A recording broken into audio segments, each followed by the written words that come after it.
Welcome back, everyone. This is going to be my Wandavision episode 7 video. Welcome to the Agatha show. So obviously there were a bunch of big reveals, but they also raised a bunch of big questions. They didn't completely answer everything, but there were a ton of Easter eggs, so much stuff that we have to break down, so many WTF moments. If you're new to the channel, be sure to subscribe to get all the episodes. I'm doing videos for all the Marvel Disney Plus series this year. Falcon and Winter Soldier is going to be up next right after WandaVision ends. But careful for spoilers if you haven't seen the episode yet, because they do reveal a bunch of really big information. I'll just start at the beginning and then we'll work our way through the episode shot by shot as we talk about big reveals, WTF moments, and Easter eggs, and what I think is really going on with Agatha Harkness. Welcome to the show, Agatha Harkness. They basically confirmed my Agatha Harkness theory. I think after they announced the series, I think my first theory for who Kathryn Hahn was playing way back last year was Agatha Harkness, just because she was so connected to Scarlet Witch in the comics. But the real question is who is she working for? So I'll talk about that later in the video, because it is implied that she is serving a greater master. She's kind of like a version of Caecilius who was serving Dormammu, but who is Agatha Harkness serving? I did a trailer video talking about all the Nightmare Easter eggs on the show so far and how it seems like they're implying he might play a role in this, so I'll link that at the end of this. People got weird when I posted that too. I think they didn't realize that Marvel had dropped a trailer and they thought that I was doing an episode video early because it was for episode 7. No, that was not a spoiler. That was a trailer video that Marvel posted on their channel. Generally, anything that Marvel releases before episodes come out are not considered spoilers because they want that information to be public. But the episode starts with that big Modern Family parody cold open scene of Scarlet Witch waking up the next day after having changed everything to the 2010s. The twins are the same ages, Uncle Pietro is nowhere to be found, no Quicksilver anywhere to be found. Seemingly when she changed everything, she dismissed him the way she dismisses people when she changes everything overnight. We find out what's happening with him in the post-credit scene, or mid-credit scene. It wouldn't be a Marvel event if there wasn't a mid-credit scene. So if you turn the episode off after it hit the credits, you missed a pretty big reveal. Don't worry, I'll talk about that in a second and what I think is going on with this character, because that does answer a bunch of big questions about what's going on with him. I love some of the details as they start showing you how things are glitching out. Billy and Tommy are playing video games. They have the GameCube controllers, but when things glitch out, they go back to the Atari controllers, the Uno cards. The twins are a little bit like Vision in that they can't be controlled completely by Scarlet Witch, and they have this understanding of the way things work in the Hex that other people do not. There are a lot of good Billy and Tommy moments in the episode, but they're really only in the first part of the episode. You notice Vision's pillowcase has hexes all over it, like the shape of the hex that they're in right now, but also Wanda's paisley pillow seems like it's a pair of eyes staring down on her, which I think is good foreshadowing for the reveal at the end of the episode that people have been watching her this whole time. Agatha Harkness has been watching her this whole time, along with whoever she's been serving, whichever greater Marvel cosmic villain. If you go back and you watch a lot of the older episodes too, anytime you see people being weird watching her in the background, retroactively now we can go back and watch those and say, oh, they were clearly trying to foreshadow this big reveal that she was being watched this whole time. Billy also tells her that his head starts hurting, it's noisy, because this is a very big Professor X X-Men Easter egg. His powers are getting more and more powerful, and he's starting to pick up the thoughts of other people in town. I think this is all just developing his character. I don't know if they're going to turn them into teenagers by the end of the show, or if they're going to wait to recast them with older versions to when they show up in future Marvel projects. I think they're going to stay mostly with the young versions for the rest of the episodes, because of the way they're probably going to end the series. I think they're going to be going for the classic comic book Easter eggs where she has to say goodbye to them temporarily, but then they find a workaround and they're able to keep the children alive for future cameos when they're adults for Young Avengers stuff. I feel like they completely nailed the Modern Family parody in this cold open scene. Elizabeth Olsen is doing an amazing version of the mom from Modern Family, like she pulls the covers back and reveals that she's still wearing the Scarlet Witch outfit from the Halloween costume. Then for about the first 10 minutes of the episode, they still play it Modern Family, where she comes down, she kind of tries to avoid them, she's wearing her pajamas, like I'm going to stay in my pajamas for the rest of the day, if possible. Then they do the big joke with the milk, and things start glitching out around you. They don't completely explain why they're glitching out, but it's tied to Scarlet Witch's mental state and the fact that she's slowly breaking down. There are several references to her going crazy in the episode, going cuckoo for Cocoa Puffs, as Agatha Harkness says. It's all part of the House of M storyline that they're adapting, her slowly losing her mind. There is a bit of a funny Easter egg for all the sword stuff that was happening in the episode. Like you have the circus on the outskirts of town. That didn't wind up being as big of a plot point as I expected it to be. They played it mostly for just a one-off joke, but when she grabs the cereal, you notice that there's a clown on the front of the box, which is just a reference to the circus. Then as they keep doing the milk carton joke with it switching between different versions, you notice that there's a missing kid ad on the back. So I think this is going to be bigger in the finale, and it sounds like some Easter eggs that we've seen from the set of Spider-Man 3 about quote-unquote missing children. So it sounds like they're laying seeds for stuff that they're going to spill into Doctor Strange 2 and Spider-Man 3. This could be the beginning of a much larger storyline that they're laying track work for. And I know a lot of you were hoping that because they were doing the Modern Family parody, we're also in the 2010s, they would do a parody of The Office TV show. That's basically what the new intro was. The new version of the theme song even sounded like the theme song from The Office. But you notice that all the different logos and labels just have Wanda all over it. We're all Wanda, so they keep making all these references, making you think that the Hex is all about Wanda, revolving around her, which I think is just a setup for the payoff of the Agatha Harkness reveal, where we find out that it's actually been Agatha Harkness that everything has been revolving around this whole time, like Wanda is not the center of the universe. Don't worry, I'll talk about the commercial too, because I think the Nexus commercial is also a big part of Agatha Harkness's plan. Then we jump back to the Sword base and Tyler Hayward. They're set up 8 miles outside of town. Obviously, there isn't a whole lot going on with him during the episode. They just want to set up the idea that he's got some big ploy, that he's going to burn Westview to the ground, so to speak, to try and get Vision back. And we do get confirmation on his plan to turn Vision into a new weapon.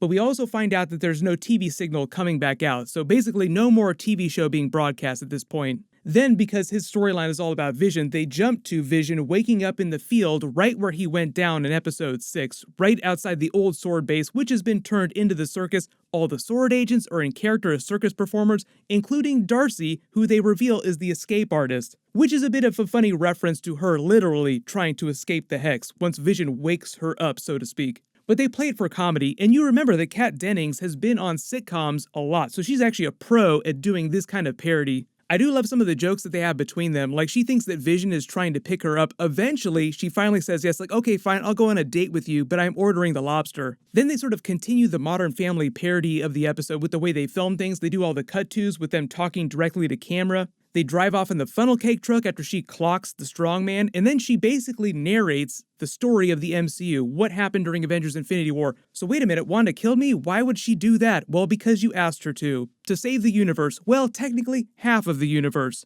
I love the way they keep doubling down on it too. Did it work? Well, it worked for a minute till the villain rewound time and killed you himself. But don't worry, they got there in the end, just a couple extra steps to get there though. But the whole idea here is that Vision is starting to come back around on Wanda, like he was really pissed off at her, and then they have all these jokes about her creating barriers to slow him down so that he won't get home faster. But he is starting to understand how she feels, the pain that she felt having to watch him die twice. So I think it's all in service of the big Agatha Harkness payoff, revealing that she's kind of the villain of the series right now, and they're all gonna have to unite together against her eventually. Like right now, they're all kind of fighting amongst themselves, but they need to come together. Like even Monica Rambeau had to fight Wanda briefly for a second, but they'll have to work together to defeat Agatha Harkness.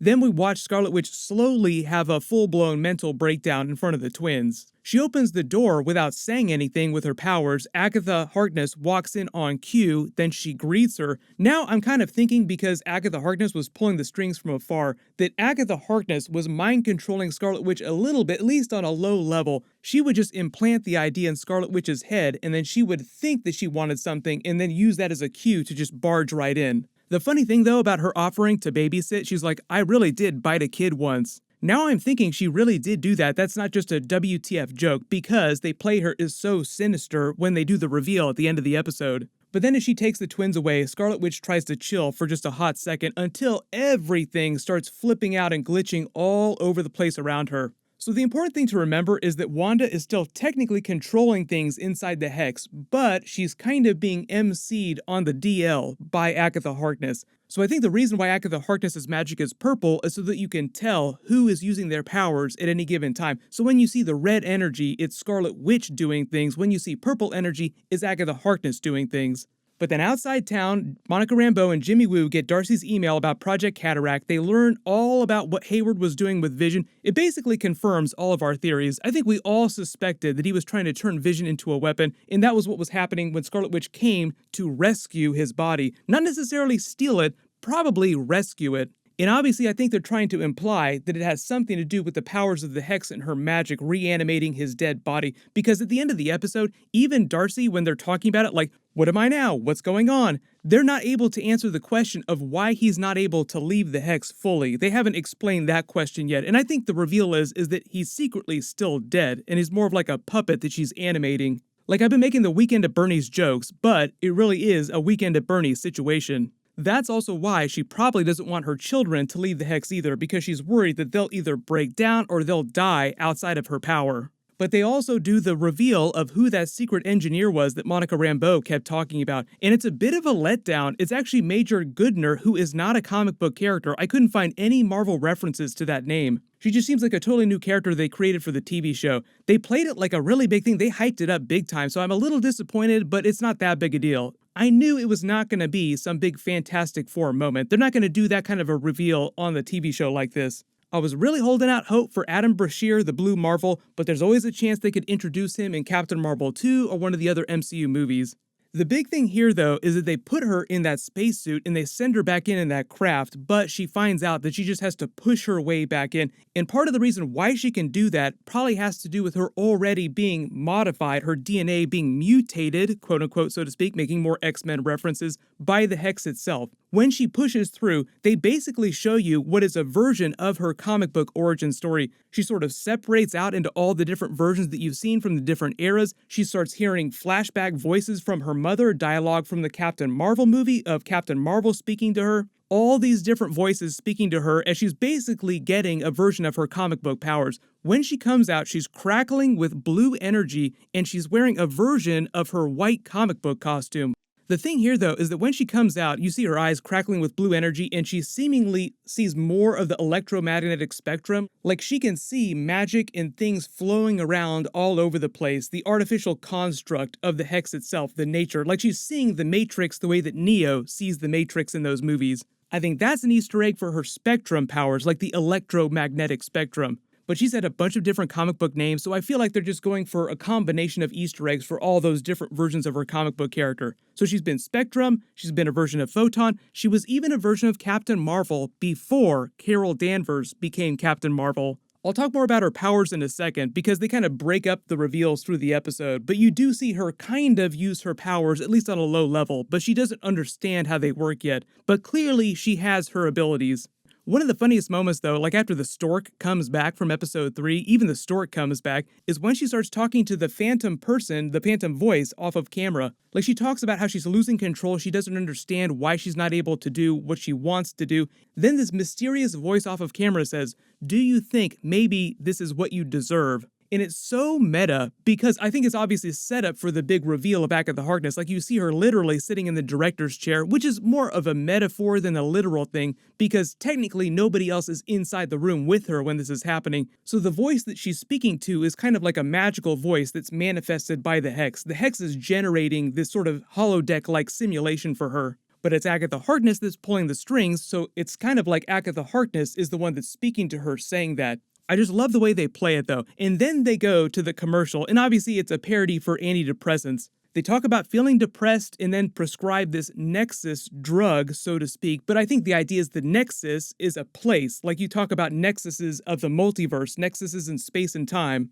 The ad talks about it anchoring you to your reality or any reality that you want to go to, so clearly it's a big multiverse Easter egg. Like, we're talking about full-blown Doctor Strange 2 Multiverse of Madness stuff here. They even mention a doctor prescribing things, which I think is just another reference to Doctor Strange. So even though they raise more questions than they answer, I think they're just trying to lay the track work for explaining how the multiverse as a concept is tied to what's happening with the Hex, as well as what Agatha Harkness is doing and maybe the people that she's working with or working for. I'll talk about that in a second too, because they imply some really heavy cosmic stuff at the end of the episode. I do love some of the jokes that they lay in there too. Obviously there's a bunch of big WTF reveals, but they talk about the side effects. Feeling your feelings, seizing your truth also causes more depression.